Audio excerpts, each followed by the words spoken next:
I can unmake you with a thought, but you think you can punch your way to a victory? Tell you what, kid. Take your best shot.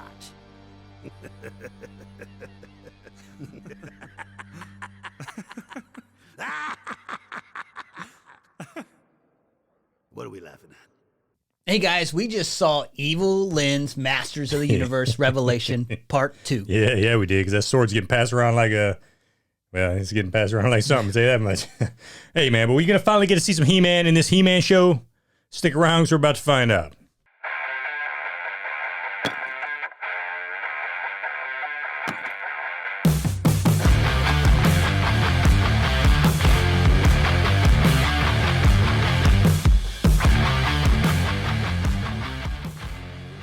All right, Billy, Part 2 just released on Netflix.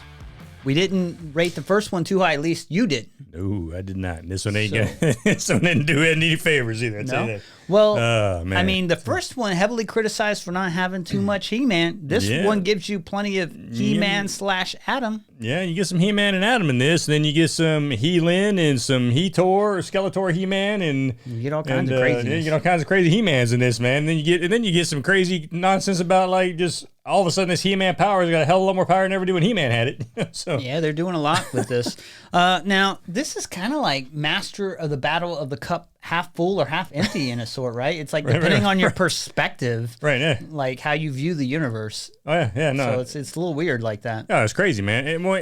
And for me, man, it's like they don't even explain most of the crap that happens in this. Like, how the hell did all of a sudden this sword have this much power and now the Skeletor's got it, right? Like, He-Man can't make a sorceress. He does all kinds of crazy stuff. But yet Skeletor can turn friggin' Evil Lyn into the sorceress? It's like, no. Well, I guess He-Man's more reserved with the power. No, because remember, they even show you in this the way freaking Teela's got to become the sorceress. She has to go down in the water just like her mother did, who we find out, was a sorceress before her, to be the sorceress. But yeah, the Evil Lyn didn't have to do that. She just get the sword pointed at her and like, bam, bango wambo, you're the new sorceress.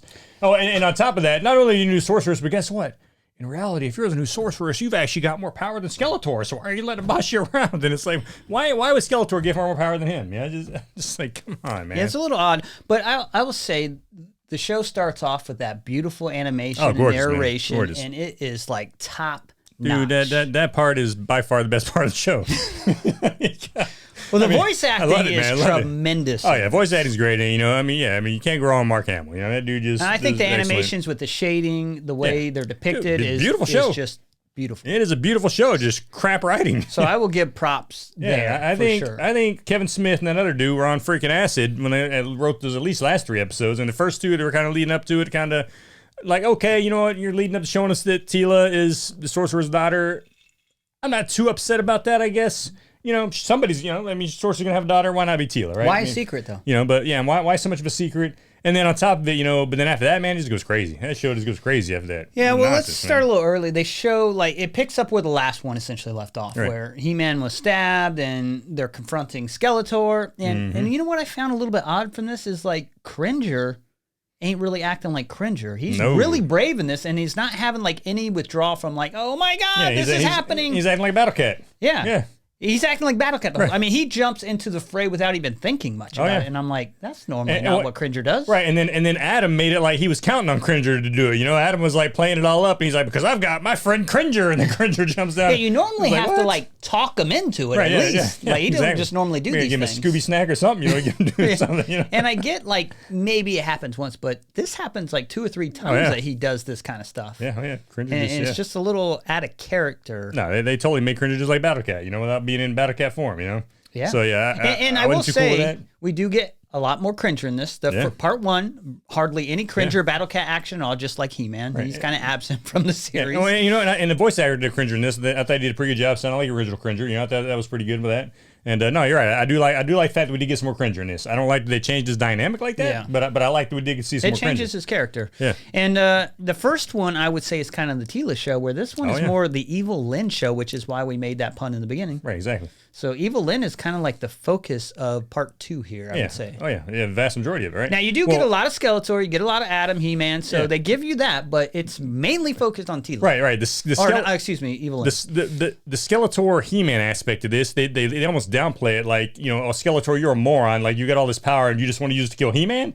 Like, how short-sighted are you? You know, so they're like downplaying Skeletor, making him sound like this small little man now. You know, but the women are the smart ones. The women know what to do with the power, right? So you know, Evil Lynn's like, nah, man, I got this. So you know, next thing you know, Evil Lynn's got the sword, and now she's got all the power, and you know, she was destroy everything. You know? Yeah, and we'll get to that later and dive more into that, but. Yeah, I mean, the opening scene has the sorceress like bite the dust. What do you think of that? It's another major character that gets killed. They already killed off some of their major characters. That didn't surprise me at all. I mean, Skeletor runs it through with He-Man's sword, and she's done. You know? Yeah, most major characters die at some point in this, which is kind of interesting. Oh yeah, well then they die. Then they die twice. Some of them do, right? Because Evil Lyn destroys heaven. And now, you know, Teela and He-Man or Adam and all of them are like transported away, and by the sorcerer. And Teela like magically heals He-Man. Now we haven't seen her use magic and stuff in the past. So what do you think about this aspect? Well, the fact that they made her the sorcerer's daughter, the sorceress's daughter. Okay, fine. You know, because Sorceress was a magical character. If Teela is her daughter, then okay, fine. Teela's got magic. But now the fact that she could tap into it that well to heal He-Man's freaking guts from being ripped open by a sword.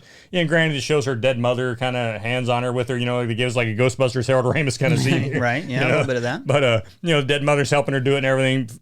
Fine, whatever, man. At that point, dude, I was like, you know, there's so much whack stuff going on in the show right now anyway. Sure, well, that's the thing. It kind of changes her character, just like Cringer's character's changed a little bit. Now her character's being altered a little bit with this magic aspect, which you normally in the series you have Orko for the magic kind of stuff, but he's not here right now. Right. So I guess you need him to get healed, and then the question, and the way they're tying her to the sorceress. So yeah, and one other thing too is like, why all of a sudden now is she able to tap into? I mean, I get it. Her mother dies. That's convenient, right? They're showing you that her mother dies, and now all of a sudden, because mom's dead, she can tap into her magical power. It's like, you know, I'm not. Mom's helping her. You know, mom is helping her, but yeah, I don't know, man. I wasn't a big fan of the way they went about that, about how quickly she was able to manipulate it and start figuring it out as far as being able to teleport them from place to place and stuff. It was like, I mean, it's like, come on, you learn pretty quick and pretty major powers, I would say. Right, exactly. And then we meet Fisto and Clamp Champ. I love these names that they come up with. Like, they're so obvious. Like, well, this guy's got a big fist, so we'll call him Fisto. This guy's got a big clamp for an arm, so he's Clamp Champ. Oh, they're hilarious names. Yeah. So then we bring the battle scene in, and they're fighting. You know, Adam's fighting Skeletor, and Fisto's like, you know, Skeletor appears all big in the sky, and Fisto's like, I'm gonna fist that guy. He's back, all right. I'd sure like to fist him. I was like, I don't know if that was like an intentional pun or not, because it's awfully quick too. So yeah, it was. And I didn't mind it because the guy's named Fisto. Like, you're gonna have some fist puns. So I'm gonna fist him. I was like, oh, come on, man. And Skeletor has this mist that's taking him over, so they get taken over by the mist and become like demons or whatever of Skeletor. Yeah, and that was kind of stupid at that, like, because they're taken out, like they're dead. Oh, yeah. And then Skeletor even prevents them from going to heaven. Right? Yeah, he crushes he sends their souls to hell. Yeah. Well, and then on top of that, you know, so the next thing you know, Adam's like, oh crap, what can I do? Well, let me call on the power without having a sword, right? Yep, and that's where we get Incredible Hulk He-Man. Yes, we do. Which is like, what? It was totally Incredible Hulk. It was just like freaking Hulk, man. Like Hulk smash, except now it's freaking Adam smash. I'm not a huge He-Man fan, but I've never seen this happen before. And like it doesn't. It kind of breaks the show to a certain extent, because like you don't need the sword to call upon a power. Right, because that's what makes He-Man great. Is kind of like the Bruce Banner thing. Is like he's vulnerable as Adam. So when he's in the Adam state, he's vulnerable. If he could just call on the power without the sword being separated from, then that really changes a lot there as well. So they're doing a lot, changing the dynamics of this show quite a bit with characters, powers, and everything. Well, then the funny thing is too, you know, when you don't realize, you know, Adam's all about like, you know, hey, we got to protect people and all this. And Skeletor just turned all the people into demons, right? So in order to unturn them, you're gonna have to defeat Skeletor. But Incredible Adam just kills them all, man. That dude just slices and dices like the freaking ninja machine thing, man. He just freaking grabs some axes, starts spinning, and just killing all the freaking townsfolk, man. You're just like killing like villagers or whatever you're doing. Well, that dude just sold you some bread yesterday. You just cut him in half. You know, it's like. And when I say he turns into the Incredible He-Man, like he it's like full on dude, Incredible full-on Hulk Hulk, mode. Like man. he gets angry and like he's jumping. He can't talk. He just grunts. And, oh yeah, man. So I mean, yeah, he's jumping like the Hulk. And dude can like jump from freaking here to damn Iowa. You know? I mean, The only part ridiculous. that I kind of semi liked of this is where Skeletor's even questioning this. He's like, "What the heck is going on here?" He's like, how's this guy calling his power? He's like, "Can you explain this to me? How he's called upon the power without the sword?" And I'm like, "Good question, Skeletor." Yeah, we're I'm all thinking- wondering that, man. Why don't you ask the writer Kevin Smith that? Because Tell me how he did that. You what, my lord? He spoke the words empty-handed, and he became the power incarnate. it's like, oh man, yeah, it's just nuts, dude. There's just so much unexplained crap in here that just has never happened in the He-Man universe before, and I was like, where are they going with this stuff, Yeah, man? and Skeletor makes Evil Lynn the new sorceress just by Pointing the sword at her. Yeah, so she becomes like, like, pretty what? powerful. What did you think about that dynamic between them two? You know, Because there's a power struggle going on. yeah, there's a here. power struggle between those two, but at the same time, they make it kind of a sick and twisted kind of relationship that both them have, and throw a little sexual nature in there between them. He's like, "Come on and ride the skeleton, baby." Trying, come on over here, talk to daddy. And she's like, when actually she's kind of manipulating him into that, right? And it's just like, well, Well, a it's lot of kinda like, people what's going on here, manipulate man? her as a sorceress because, like, even Right. Man at Arms is like, "Hey, you got all the power, not Skeletor," and I'm like, you should probably be careful what you ask for. Right, yeah. Which is kind of odd, right? Yeah, and then Beastman's doing the same thing. Like, hey, Yep, I mean, Beastman's doing it. So always- everyone's trying to Beastman's convince the always been a level sorceress, there. like, you are the one with the real power, not Skeletor. Not him. Yeah, And it's like- he gave you all the power. And Skeletor's focused on mainly just killing He-Man. That's all Right. he really wants Right, to do. which is when He's she- kind of like the Joker-Batman dynamic. Like, he just wants a piece of that, even though Exactly. they're tied together. Yep. He doesn't really want to destroy the universe. And Evelyn even mentions that, right? She's like, without He-Man, you'd be nothing, because he's what keeps you going, keeps you waking up in the morning, right? So yeah, they kind of throw that in there, and Evelyn belittles Skeletor with that, and of course, she takes the power, and then now she goes crazy and wants to just destroy everything, So What I thought was funny about this is, like, Skeletor has been in his version of He-Man form this entire time, Mm-hmm. and then Evelyn offers him a little booty, Little and he bit. powers down super quick. She's like, "I need you to power down if for we're this." gonna like get it on He's like, because "Oh, yeah, you'll baby." kill me." And he's like, You got it. like You got boom. And then of course she bamboozles him and steals the sword. But I just thought that was like hilarious. He's offered like a little tail, and he's like, "I'll do whatever you want." Yeah, girl, yeah. So they're talking about how like drunk with power he is, but not really, because Yeah, like you as gotta- soon as he's offered this, he retracts that real quick. Power down, lest you kill me. Let the power return. Which is hilarious. He's listening to little Skeletor on that one. We also get a scene where Tila's talking to Adam, and she's like, "No, I get why you kept this all a secret, because you're trying to protect me." I'm like, "Really?" Yeah. Because the part one, you seem to go ballistic Exactly. as soon as you fall. But then she does found mention out. that. But just because I get it doesn't mean I'm not mad at you. And it's like, whatever, dude. I'm just like, Yeah. temper tantrum. Like the whole Right. part one was you not getting it. Yeah, exactly. So now all of a sudden you're like, "Oh, I get it now." He's like, "You caused this whole thing because of you not getting it." So now Skeletor's overrun the city and stuff, and so they teleport. So Tila teleports them to like the mystical mountains, that's what it's called, right? Where Adam's family's at. And then they go into this like little diatribe with like mom and dad's relationships all jacked up. And it's like that for like 5 minutes, and then something happens, and That everything's was great. weird because they Everything's didn't great seem again. like they had an issue before. No, there was almost like no point in having that in there. It was like, what was it? Because it was only in there for like half an episode, right? I mean, He-Man's It was like, what's the purpose of dad that? hugs him, and he powers down from He-Man to Adam because like Yeah. he's like, "I never hugged you or told you I'm proud of you, I love you." I I'm love like, you, son. I'm "Really?" proud of you. Right. Which, yeah, I'm sure. Whatever. Okay. Little dad, father, son bonding time. Sure. Everybody use a little bit of that, right? But I mean, He just needed a hug, Bill. Yeah, he needed a hug, man. But need somebody to tell me he loved him. But in the fact that the whole dad mom dynamic and kind of how they were like hating on each other for a little bit there, and then Adam's back, and then he kind of has a talk with them both, and then everything's all fine and dandy again. It's like, why even have that in there if that's going to be resolved that quick anyway, right? Like, what's the point of even having this little father-mother dispute, like, oh, we're going to get divorced kind of dispute if it's only going to last for half an episode, then you're just, going to toss it out anyway. I didn't quite understand that. So now, like, everyone convinces Evil Lynn to take the power, which she does from Skeletor, and apparently, be careful what she asks for, because she's way worse than Skeletor. Oh, yeah, big time. She's ready to destroy the universe, and this forces, like, Skeletor to approach He-Man Right, and kind of team go, "We need to team up, because this woman crazy." Yeah, and the He-Man's like, all right. He's like, He's bet. like, bet. Let's do this. Like, It's you're like, on. "Oh, okay, all right, right on." and of course, King Randor said, "All right, come on in, man." Yeah, Bring even it in, though Skeletor. he's killed like their best friends Right. and turned people into mindless zombies, like Just killed the all is sorceress. forgiven. Right. Just ran the sorceress through. Now I get these are extreme circumstances because Evil Lynn's ready to kill everybody and Right. everything. So maybe I don't really have too much of an issue with that, but it just seems kind of like pretty abrupt how that happens. Yeah, exactly. And then again, it still didn't quite explain how the sorceress is that powerful, right? Because first of all, sorceress is that powerful. She could have just snapped her fingers and got rid of Skeletor and his crew a long time ago, and there'd be peace and She eternity. does do like a little Thanos know? snap for like a hot second. Yeah. Oh yeah. Yeah. So when Evil Lynn becomes she becomes the sorceress, she destroys heaven.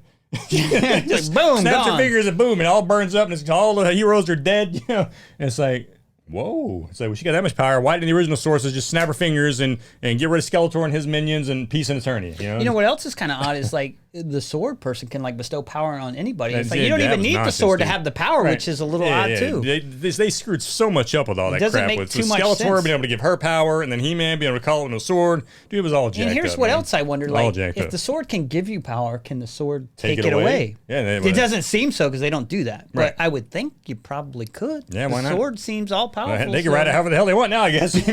Well, and that's my I problem. guess. My biggest problem with the show is like there are no rules. Nah, man, they no just rules are at pulling all. stuff out their butt when convenient.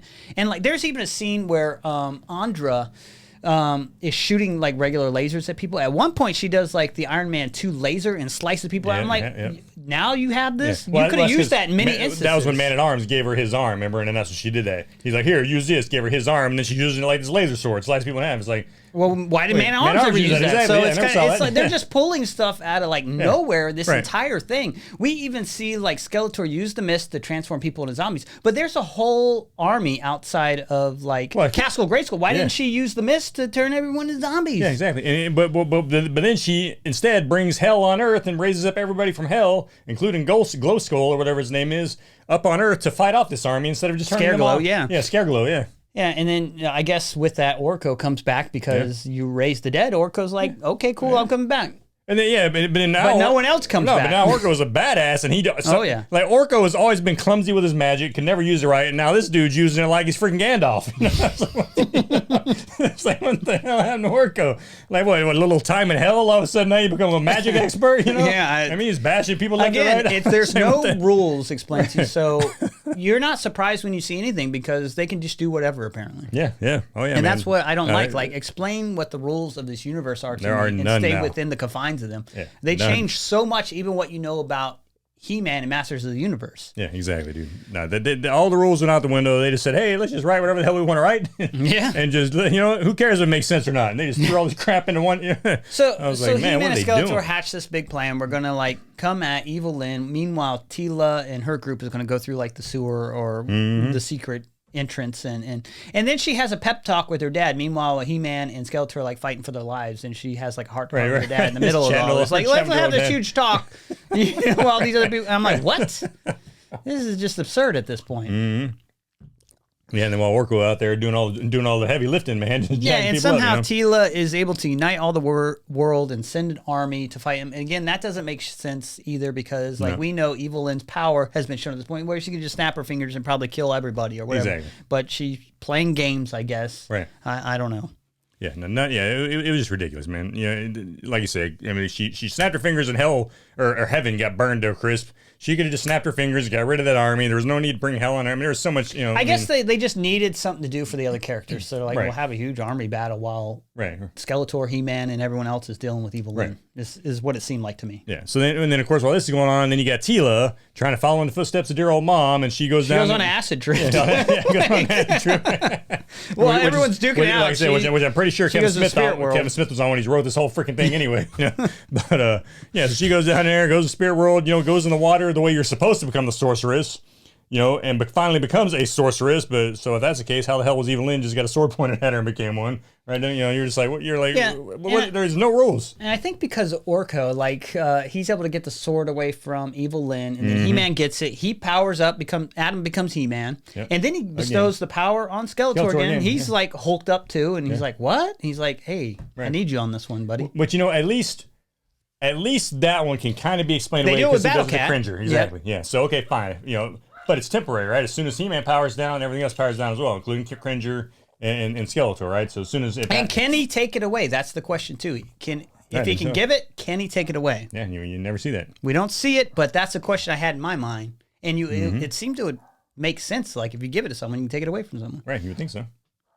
They don't show that, and that's one of the questions I had throughout this whole thing. Yeah. Because then Skeletor just randomly decides to turn on He-Man, so it's like, okay. The two sorceresses are fighting. He's like, we need to get it on ourselves. Right, when you finish this, Adam, I'm going to kill you, man. That's my whole point. That's my whole point for living is to kill you, so let's do this. He's like, maybe you've forgotten, but I'm just here for you. Right. Like, I get, like, she's trying to destroy the world, and that would impact me, but we're here together. Your sorcerer's taking care of that now, so. Exactly.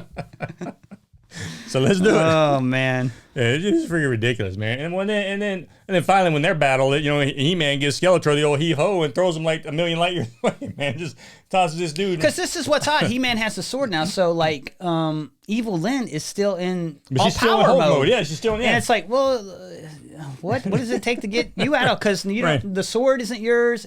And then Teela powers up. Right. And then Evil Lyn's like, well, guess what? All I have to do is leave Grayskull and bye-bye you. Yeah. And she's like, well, and her reasoning is Grayskull's under new management now. Right. That's now Teela, for some reason, it's been even said throughout this series, like you can't leave Grayskull when you have the power of the sorceress. But she's like, it's under new management, so I can do whatever the heck I want. And you're like, and that's kind of the rules for the whole part too here. It's under new management, you're under Kevin Smith management, so you can do whatever the heck you want. You're on the show, yeah.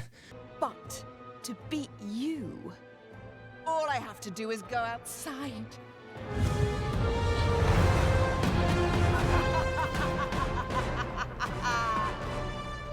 I'm sorry, but the castle's under new management. To hell with all the people that grew up with it. We're just gonna do whatever. So Teela and the sorceress are like fighting outside Grayskull, doing their thing. They're fighting at like the end of time. They had to transport to the end of time or beginning of time. However you want to look at her, I guess it's kind of both. And they're like had this battle there, and it's like, dude, what is going on? Like, just. And then while He-Man and Skeletor are fighting, they literally say that, like, He-Man says to Skeletor, it's not about us. And that seems to be the theme of this as well. Right. It's like, it's not about us. It's like, it's not about He-Man and Skeletor. That's kind of what Masters of the Universe is supposed to be about. But yes, and Skeletor is damn wrong. It is about us. I'm going to kill you.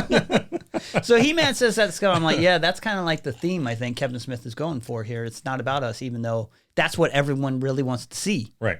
So that's the problem with this entire series is it should be about them too. Exactly. And it kind of is, but it's kind of not. Yeah, but their story is now secondhand compared to the females, compared to the Teela and Evil Lyn freaking scenario going on.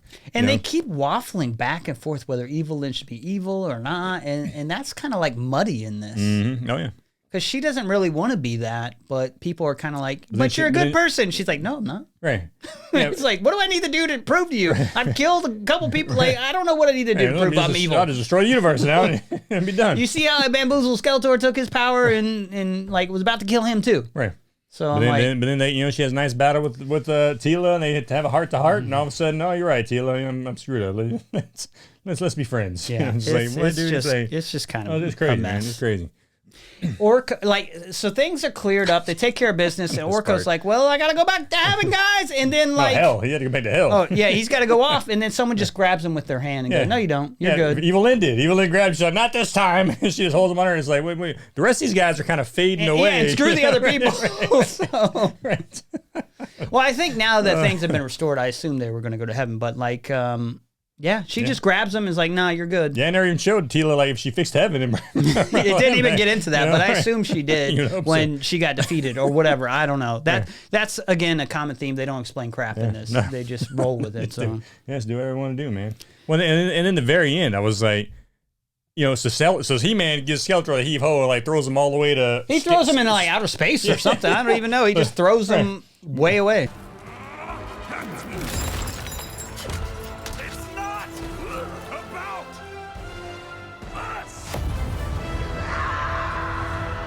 But then he ends up at Snake Mountain, and then it's like... Wait, did he power down? He wasn't powered down when he threw him, but next time we see him... Yeah, he's powered down, yeah. Maybe because He-Man powered down? I don't know. Yeah. Again, we don't know. Probably so. Probably that powered down. Yeah, so he's there trying to take back, Snake Mountain from freaking, what's his name, the dude with the three faces. And he's like, nah, man, you ain't got power here, brother.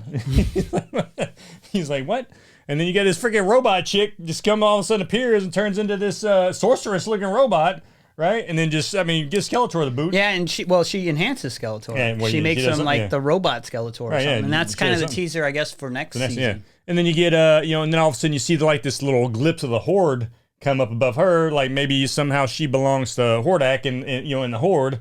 But it's like, first of all, he was Skeletor's mentor, right? And we didn't even see him until She-Ra, right? She-Ra came out. He was the main villain of She-Ra, and we saw all that. So now it's like, okay, well, now we're bringing that into the fold. We're going to bring She-Ra into the fold, too. Like, next season we have some She-Ra action going on, too, or what's going to happen here? I mean, hell, they can write whatever.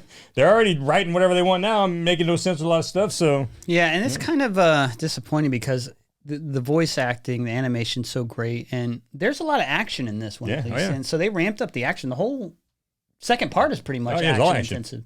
Unfortunately, the story suffers greatly. Big time. Yeah, the story didn't make any sense. Story was horrible. Horrible story. So, I mean, you're a huge fan of He-Man. What did you think of part 2, especially compared to part 1? Because part 1, there was a lot of wokeness talk and stuff like this. I don't think you get too much wokeness in this one. You get a lot of action, but the story is just kind of like still a lot of girl power you get. Crazy. In this. But well, and then of course you got Lucio at the end that becomes the new Man-at-Arms, So Andra or whatever. Andra, Lucio, and so still got the big girl power vibe going on here, and of course now all of a sudden Sorceress needs to make up her own rules, and because she told her mother, no, Mom, I'm not gonna let go of my friends, I'm gonna hang on to them. They're what makes me me, and her mom's like, oh sure, okay, sweetheart, then you do you as a sorceress, honey. You go ahead and make your own sorceress rules. I just don't like how she can lead Grayskull. And the reasoning is under new management. I'm like, what? It's ridiculous. Yeah. The old sorceress couldn't have done that. Like, I'm pretty sure she would like to leave if she could have. Right. Oh, yeah. And there's no reasoning given whatsoever outside. Well, I'm in charge now, and I do what I want. No. The reasoning is because I'm going to be different than the other sorceresses. I'm not going to let go of my friendships. I'm going to embrace them because they're what makes me. And so now, poof, I'm a new type of sorceress, and I can do whatever I want. Yeah, and they've already said the sorceress has more power than the person who wields the sword. So does that mean she's more powerful than He-Man? Yeah, pretty much, I guess. Well, that don't make much sense. Yeah. Well, yeah. And that's what was great about limiting her to Grayskull. She needed that He-Man figure to go out and do something and protect Grayskull. Exactly. Now it's like I do whatever I want. Right. Well, then they even mentioned at the end, right? Whenever you get the little touchy-feely action with her and Adam at the end, he's like, I'm Adam, son of blah, blah, whatever. And she's like, and my hero or my champion or something like that to him, right? So like she's still like, yeah, I still need my champion. But then it's like, well, do you really? Because now you're out here doing whatever you want to do. This is kind of interesting. People were worried about Teela taking up a sword, but now maybe she has more power than that. Right. Well, according to the way this works. She does, yeah, ain't that about it. She's got more power now. But it doesn't make a whole lot of sense if the person with the sword can make the sorceress. Yeah, well, in reality, they can't. Reality, yeah. I don't know if there's a reality here, really, but she not that all gets explained away, right? Why did Teela have to go through this way, but she didn't have to do that? And yeah, man. Did He-Man make her become the sorceress? She kind of did that on her own. It seemed like so. Yeah, she chose on her own. Like, does the sword do? Like, what's happening here? Yeah. What is happening? You tell us, Kevin Smith. What's going on here? Yeah, man. That's what I'm wondering. But it looks like we're gonna get some Horde action in the next one. Maybe some She-Ra, maybe come around here, and who knows, man. But did you enjoy this one? No. To one. Well, you didn't enjoy the other one. You didn't enjoy this one, but you're still gonna watch. Yeah, because it's fun to review. It's fun to crap on this show. I mean, holy cow, man. It was ridiculous. Like you said, nothing made sense in this series. I mean, sure, it was great that He-Man finally got to be alive a little bit, but then you had the incredible Hulk He-Man nonsense. Like, what the hell was going on with that? Yeah, that didn't make much sense. And then they, like I said, they're passing the sword around like it's freaking whatever. Like, here, you take it. No, I'm going to take it from you now. I'm going to take it from you. And it's like, I didn't mind that. And now the sword can make the sorceress and all this other nonsense. And it's like, dude, this is crap. I just need to know what the rules are. Exactly. Explain the universe and the rules and everything to me. Yeah, they took away any rules from this show whatsoever. Like, they left us with we have no clue what to expect because there's no rules. It's like, what, they can do whatever they want with it now, So, I mean, no, dude, I don't like that at all. Don't like it one bit. Don't like it one bit. I mean, if they bring some She-Ra in next, that might be kind of cool. It'd be cool. Skeletor with Mark Hamill was a big highlight. I mean, all the voices were great. Yeah, voices are awesome, yeah.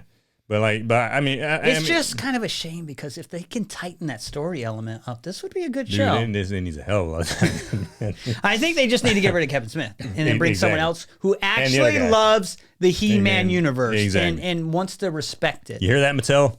You hear that? Get rid of Kevin Smith. Bring somebody in who actually knows what the hell they're doing. They can actually write a good He-Man show. Who actually loves and appreciates the universe that people grew up on. Right, exactly. they're doing something different here. So, Yeah, man. and I don't know. I don't think it's very well received. What did I rate the other one at? I mean, you gave it pretty low. I don't give it recall, like but 3 or something. Yeah, I'm right there with this one, man. Yeah, I'm gonna give it a 3, man. And you know, I think I gave that one a 2. I'm gonna give this one a 3. And so you like it better? I like it a little bit better because He-Man's alive, and he actually gets to be He-Man for a little while. You know, hey, at least He-Man got to be He-Man for a little bit. We got to see some He-Man action. Got to see a little more Cringer in this. You know, I'm glad Orko's back now. You know, I mean, and again, the way they brought him back was stupid as hell. And, it was stupid, you know, but I enjoyed seeing him. But it was dumb. It was good seeing him back, you know. But the fact that all of a sudden he's now Gandalf and freaking just wield magic like it's freaking nothing, you know. See, and that's my worries. Like, they changed the character so much. So now if we see Cringer going back to being afraid, like, that doesn't make a whole lot of sense compared to what we just seen him do. Yeah. Orko, if he's not a bumbling kind of magician, then he's almost too powerful for this. So I'm just like... And how do you explain him not having those powers then? Exactly. I guess they could do it because they do everything else with this. But, it just doesn't make much sense. Well, Orko, now that you're actually alive again, you're back to being a bumbling That was when you idiot. were like a spirit, so... Yeah, who knows, man? Who knows, dude? But that's my main issue with this. And I do give it a little bit of a curve just because...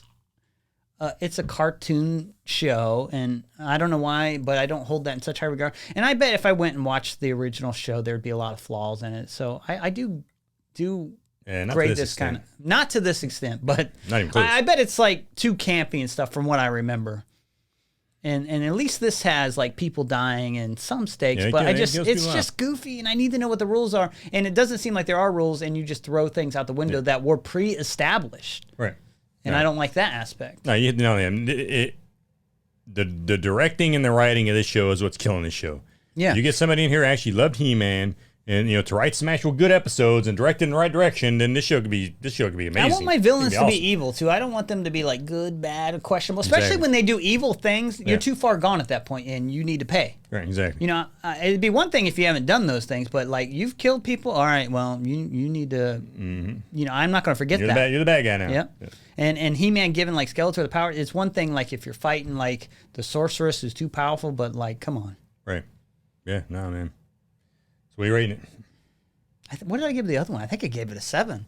And actually, you gave it a 6 or a 7. I think. Yeah. And I think this one is a little bit more enjoyable than part 1 just because of the action, and you do get more He-Man and you get more Skeletor, that's why I think people watch this, because they want to see those two characters and they give you more of them.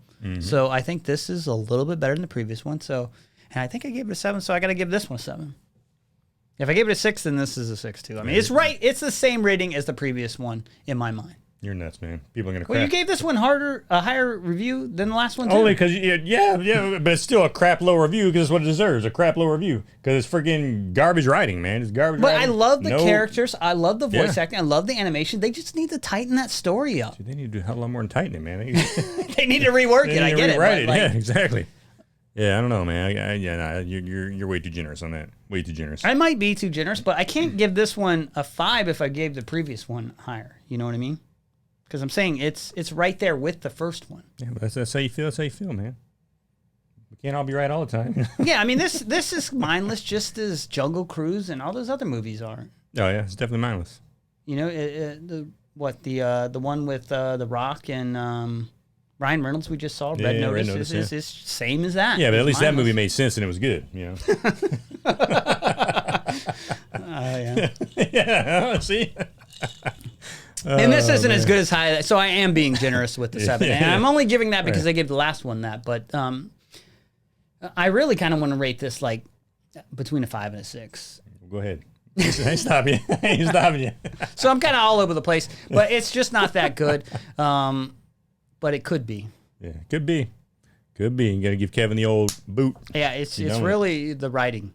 Yep, exactly. But I do like if they could just fix that, this would be a good show, a really good show. It could be, yeah. Because He-Man looks great. That's what we were hoping for, right? When Kevin Smith came in originally, he said, "Hey, man, I'm going to make the He-Man you guys all remember."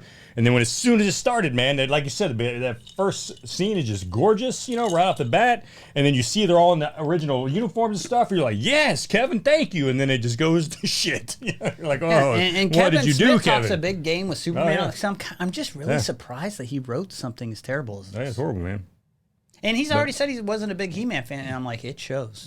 It really does show. yeah, he really. I don't know what this really is like a him. lesson learned for studios. Don't choose someone who's not in love. And I think we learned that from Star Wars, where people say they're in love. Oh yeah, dude. Clearly shows they're not. Yeah, exactly. Because the actions that they take in these, they're not paying homage and respect to the source material. Yeah, exactly. If you ask me. No, I agree, man. Well, there you have, folks. Another crap ass edition of Masters of the Universe. God, it was horrible. But hey, please let us know what you think. I noticed most of you guys agree with me on on our review of the first 5 episodes. I'm pretty sure how it's going to be this time, but we'll see. But hey, yeah, let us know if this was any better for you guys. But I tell you, man, we love chatting with you guys about that first episode. That was awesome. A lot of good back and forth. A lot of good people that we were talking to on there, man. Just some good reminiscing too, man, about how He-Man was, how it should be. So it was a great conversation. We really hoping for more of that on this. Well, there's a lot of He-Man fans out there, and that's yeah. why I think it's getting so much hate, is because people want to see a good He-Man Exactly. show. And and one of the things too, I started watching that other one they did. I watched like 10 minutes of it. It's way too much kiddie, man. They made it for kids, that turned out. But hey, anyway, guys, yeah, please chat us up. Let us know what you think. And hey, hit like and subscribe. And we'll check you guys in our next review. See you guys. The Masters of the Universe. That's right. Well, how come every time someone gets power, their hair changes? Yeah, you know what I mean? Well, they pass that sword around that like testosterone just kicks in. So wait, you want to see Skeletor and Evil Lynn get it on? Like you're like, yeah, you were like. You ain't gonna see no death in that show. I ain't gonna nobody get killed now. Yeah. So this is better than that. And you gave this a 3. Right, the skeleton. Oh boy. Were they able to unscrew all the F-ups from the first season? The first 5 episodes? Were they able to fix the We're able to fist stuff. Did Fisto get to fist Skeletor? Stick around and we'll find out. Hey guys, we just saw Evil Lynn's Masters of the Universe. But hey, the real question is, are we finally going to get to see a He-Man in this freaking show that's supposed to be about He-Man? Or is he just going to keep getting killed off?